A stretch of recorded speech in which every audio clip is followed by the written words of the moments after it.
Hello and welcome to Monday Magic. It's 1 p.m. on the 27th of March. We're on the last Monday of March, and as this month has been the month of International Women's Day, I'm finally continuing with my final instalment with the theme of Embrace Equity and International Women's Day.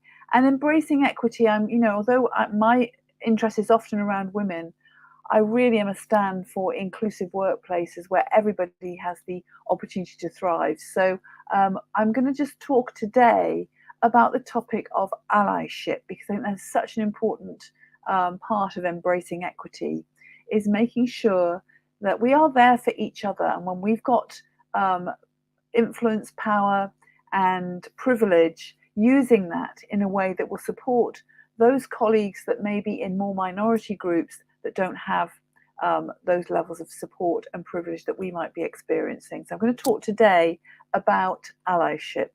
So the first question to think about is, what exactly is allyship? Well, allyship is using our position where we have greater power and greater privilege for the good of those groups or those people in groups that are underrepresented in the workplace. So, for example, how this might look is speaking up and including people in conversations who wouldn't normally be invited or included. When we've got the power to do that and the influence to do that, to make sure that we make that happen. It's a real commitment to fostering inclusion.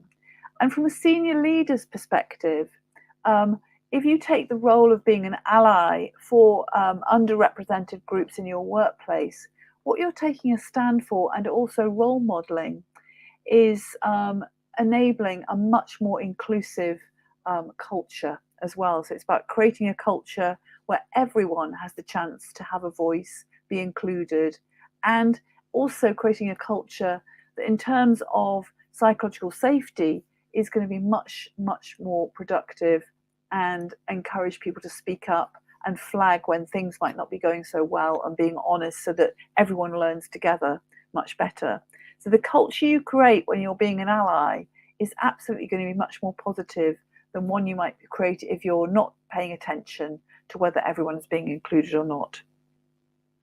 So what does an ally actually do? Well, an ally will lend their power and privilege to those people that are from underrepresented groups.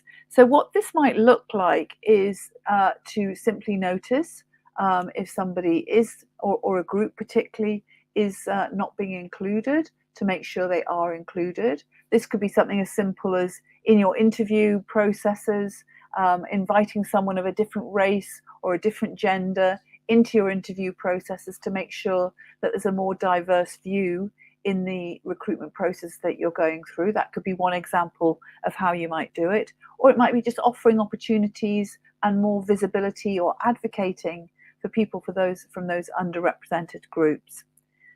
And who can be allies within the workplace? Well, anyone potentially can be an ally. It is about supporting and being committed to each other and having each other's backs, and getting away from playing those games where we might compete against each other, but actually working much more collaboratively and supporting each other. But anyone can be an ally. However, people that are going to be most effective as allies are those that are from the majority group. And in the workplace, the majority group is largely, from a gender perspective, male, from a race perspective, white, and from a role perspective, normally senior managers are going to have the most influence and power in those workplaces. That's traditionally how it is, until we've got it to the point where it's changed and there's a real good mix of all minority groups and everyone's represented. That's how it is at the moment. So it's thinking about, if that's who you are in the workplace, how can you be supportive of those more minority groups, those underrepresented groups? And how can you go about doing it? You can do it in a very formal way. So by inviting specific people or people representing those minority groups onto certain projects and doing it in a very formal way, getting them to present at a meeting for example, where they're going to increase their visibility. Or you could just do it very informally in your language and in the way you speak every day, in the way that you act every day in terms of supporting those different groups. The overall thinking when we think about allyship is just making sure that you're helping those groups have greater visibility, have greater voice in the organization, so that they can contribute, and it really helps the culture of the organization become one that is truly inclusive. So what I'm going to leave us with today is there are 5 ways that we can actually specifically create greater allyship. And it's interesting because next month, my theme for the month is going to be psychological safety.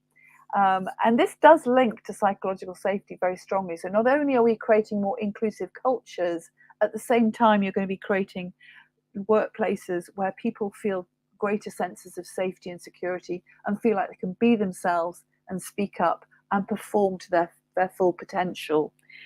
So the first way is making sure that you listen more than you speak. So if you think about the people who are in the underrepresented groups in your workplace, how much do you fully understand the challenges that they face? So it really is about having that spirit of curiosity, having that spirit of inquiry, and finding out what people's experiences are. Learn from them.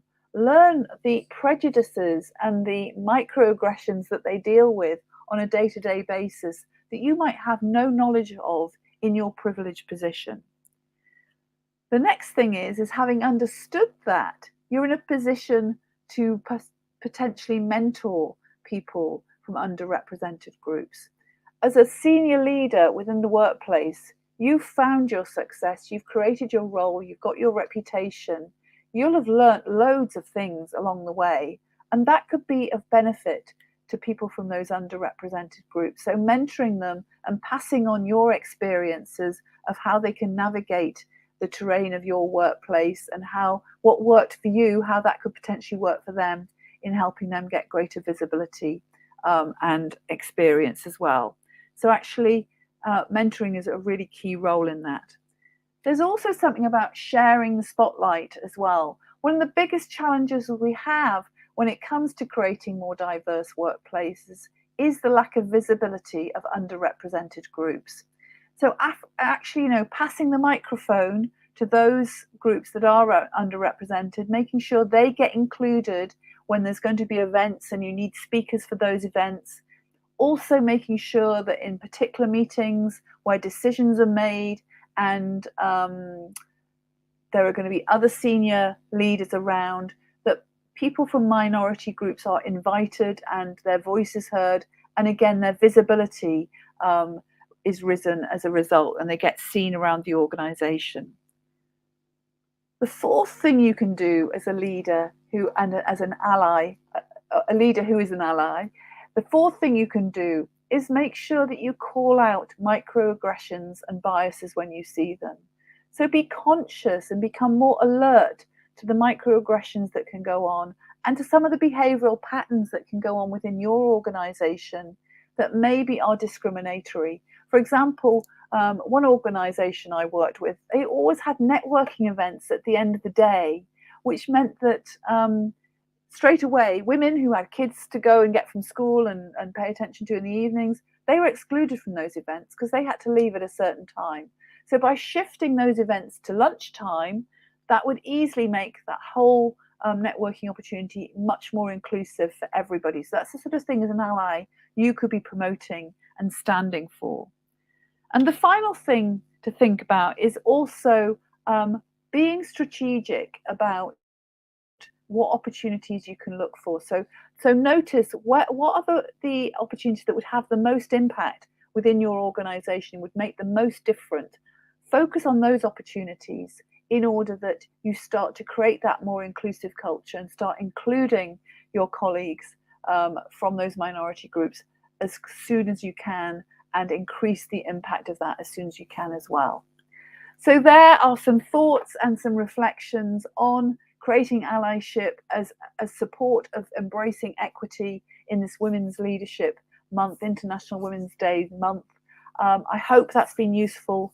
Go well and notice during the week how you can use your power and privilege, of which we all have some, to support groups that are from less recognised and less involved or included groups in your workplace, and have a good week. I do want to mention that we had an outstanding session last week of Leadership Live, and we are setting up Leadership Live for this month as well. It will be coming up in April. We are going to be thinking more about psychological safety, and we'll have a session that's Leadership Live, committed to looking and exploring psychological safety and how you as a leader can create and impact that. So more from that as we go into April. Have a great week, and I'll see you next week. Bye for now.